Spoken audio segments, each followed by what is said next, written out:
트라우마라는 말은 익숙한데 그 정확한 정의를 모르겠습니다. 외상 후 스트레스 장애라는 것도 트라우마라고 불리고 보면 정신적으로 충격을 받아서 못 태어나거나 상처받은 것을 잊지 못하고 그 상황을 계속 떠올린다거나 하는 것도 트라우마라고 하는 것 같던데요. 여러 방면에서 쓰이는 말인가요? 머릿속이 복잡합니다. 속 시원히 해결해 주세요. 안녕하세요. 지식들지기입니다. 먼저 답변 드리기 전 이미지 저작권상 화면과 음성이 고르지 않은 점 양해 바랍니다. 영상을 끝까지 시청해 주시고 좋아요 한 번씩 눌러주세요. 영상을 만드는 사람에게 큰 힘이 됩니다. 답변 드리겠습니다. 윗분이 요약을 하셨는데 추가로 더 설명을 드리자면 이미 알고 계시듯 트라우마는 정신적인 상처, 충격으로 인한 질환이라고 보시면 됩니다. 트라우마란 어떤 충격적인 사건이 정신적인 상처를 만들어 트라우마가 됩니다. 사전적 정의를 살펴보면 트라우마 즉 외상 후 스트레스 장애는 시적인 손상과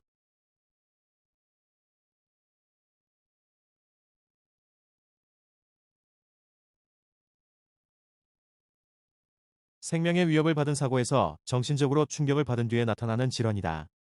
이러한 마음의 상처는 몸에 생기는 상처와 달리 신체적인 문제 자체는 없는 것처럼 보이지만 충격적인 체험에 의한 쇼크는 뇌 속에 영속적인 생화학적인 변화를 가져오므로 이것이 트라우마 후유증을 심각하게 만드는 원인의 하나가 된다고 보고 있습니다. 예를 들어 한밤중에 냉장고에서 무엇인가 꺼내려고 주방에 갔을 때 발밑에 무언가가 있어 불을 켜보니 바퀴벌레가 있었다고 가정을 해봅시다. 어떤 사람은 그냥 바퀴벌레구나 하고 잡아버리면 그만인 것을 어떤 사람은 너무 놀라 비명을 지르며 얼굴이 새하얗게 되는 사람도 있습니다. 이처럼 바퀴벌레가 무서워서 주방에 가면 또 바퀴벌레가 나오지 않을까 하여 주방으로 가능한 가지 않으려고 한다든지 침실로 들어갔어도 좀처럼 잠에 들지 못하고 한동안은 바퀴벌레를 본 것에 대한 심적 공포를 떨쳐내지 못하여 침대 주변에는 바퀴벌레가 없는지 자신의 주변에 또 나타나지는 않는지 행동면에서 심각한 영향을 초래할 가능성도 있습니다. 물론 바퀴벌레 방역을 생각하는 등 비록 큰 쇼크를 받았다고 해도 바퀴벌레에 대한 기억에서는 회복해 가겠지만 쇼크의 원인이 되는 체험이 일상과 비교가 되지 않는 만큼의 커다란 충격인 경우는 여러 가지 심각한 증상이 출현하게 됩니다.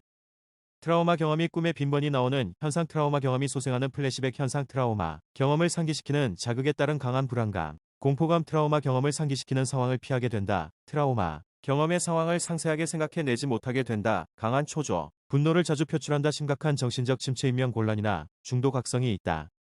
사랑하는 기분이 들끓지 않는 등 감정이 둔해진다 등 뒤 소리에 크게 반응하는 등의 정신적으로 과민해진다. 이러한 증상이 일상생활에 큰 지장을 초래할 만큼 심각한 경우는 PTSD, 포스트 트로매틱 스트레스 디소어대 가능성이 있습니다. PTSD는 경우에 따라서는 트라우마 경험 후 수개월, 수년 후와 같이 상당한 시간이 경과하고 발병하는 일이 있게 됩니다. 이렇게 트라우마로 인한 심각한 후유증에서 회복하기 위해서는 트라우마를 과거의 일로서 묻어두기 위한 치료가 필요하게 되는데 마음의 상처는 신체의 상처와는 달리 눈에 보이는 것이 아니기 때문에 주위의 사람은 그 상처의 심각성을 깨닫기 어려운 면이 있는데 마음의 상처도 심각한 후유증을 남김으로 회복을 위한 치료가 반드시 필요합니다.